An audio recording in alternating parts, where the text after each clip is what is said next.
What's up, guys? Welcome back to Daily Action Figure Reviews here on Economist Prime. Today we are going to take a look at a figure that was handpicked by my daughter, and I think she picked a good one here. This is the Masters of the Universe New Eternia Masterverse EVIL-LYN. This is the new updated version, and it looks really good. There's a lot of good stuff going on here, so let's take a quick look at what we've got. Good look at the paint. Really nice paint there. Metallic blues, blacks. Really good looking head sculpt, as you can see. Costume also matches the head. We've got some faux fur going on here around the neck, and then a lot of metallic blues, and well, it's almost like a silver going on in her gauntlets too. So aesthetically she looks really good. Also got the boots with the faux fur and the black and blue, so we've got a really good black and blue theme going on.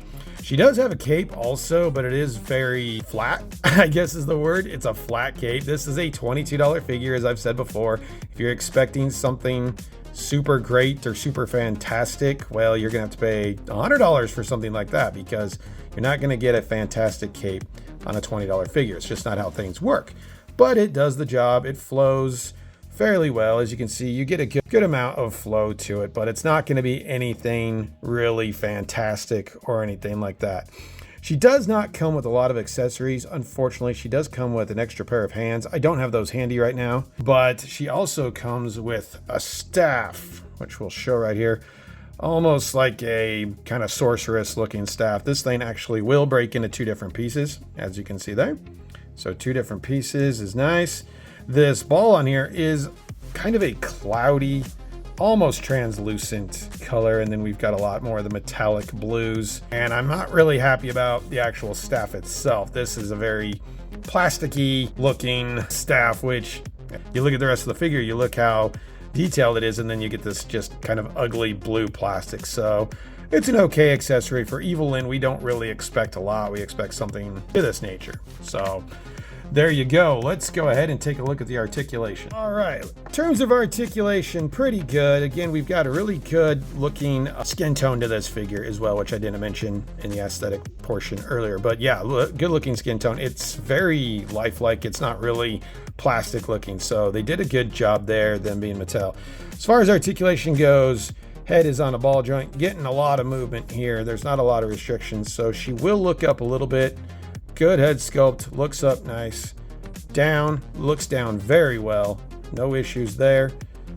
Side, and you get a lot of personality out of this figure. A lot of good looking turns with the head. Will go all the way around very nicely.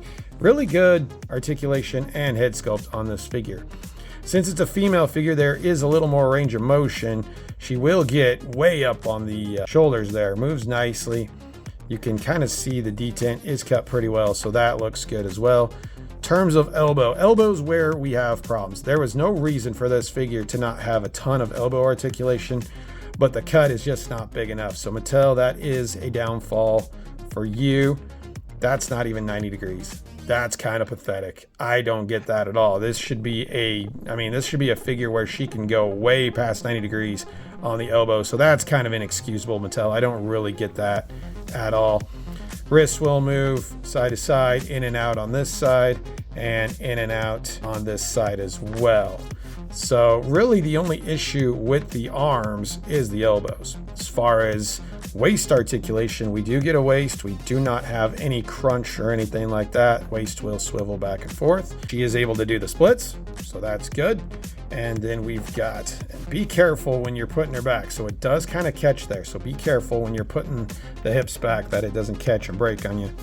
Typical thigh rotation. Again, it breaks up the sculpt. So, you know, we've done many Masterverse figures in this series, so you guys kind of know what I'm going to say there. I don't like it that it breaks up the sculpt. You get the muscle tones and stuff, and it just doesn't look right if we take her quad and move it over here, and that just doesn't look right. So I don't like that, but it is what it is. As far as the knees go, again, standard Masterverse knees. No pinless joints, looks really good. And since it's all skin tone, there's really no issues there at all. She also has a boot cut and a ton of articulation in the ankles, back a long ways, forward a long ways, and a lot of rocker as well. So a good articulated figure, but for what she is, she should be articulated more. A little disappointing in the elbows, and I kind of wish there was an ab crunch as well. So there you go, not too bad. Let's go ahead and get her holding her staff, and we'll come back with some final thoughts. All right, as you can see, even though the elbows are restricted, she does have no problems holding her staff with two hands, which is kind of what we want. Posing's pretty easy with this. Again, the only real issue is the elbows. So overall, a good figure, not bad. I'm pretty happy with it. I'm gonna go ahead and give her an 8 out of 10. I think she's pretty solid. It's a good update to the character. We get a little bit more modern, and we're getting some shades of the old 80s cartoon in it too. So a good looking figure.